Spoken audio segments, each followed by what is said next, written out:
Finally NTA அவங்களோட official வெப்சைட்டில் வந்து பப்ளிக் நோட்டீஸ் ரிலீஸ் பண்ணியிருக்காங்க regarding the fact that supreme court இன்னைக்கு சொன்ன மாதிரி எந்தெந்த ஸ்டூடெண்ட்ஸ்லாம் செப்டம்பர் 13th அன்னைக்கு எய்தர் கோவிட் பாசிட்டிவாக இருந்தாங்களோ அப்படி இல்லைனா கண்டெய்ன்மெண்ட் ஜோனில் மாட்டிக்கிட்டாங்களோ அவங்களுக்கு அக்டோபர் 14th அன்னைக்கு ரீடெஸ்ட் வைக்கணும்னு சொல்லிட்டு சுப்ரீம் கோர்ட் சொன்னதை NTA அவங்களோட அஃபிஷியல் வெப்சைட்டில் அஃபிஷியலாக அவங்க ரிலீஸ் பண்ணிட்டாங்க.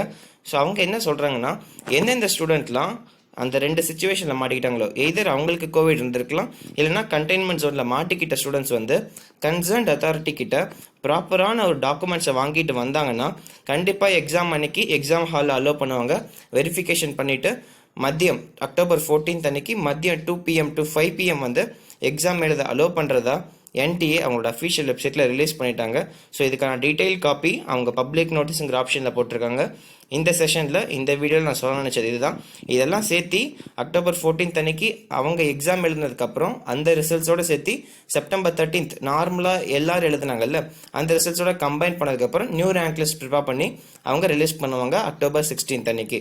So this is an official notification. இதை நான் சொல்லணும்னு நினச்சேன். தேங்க்யூ.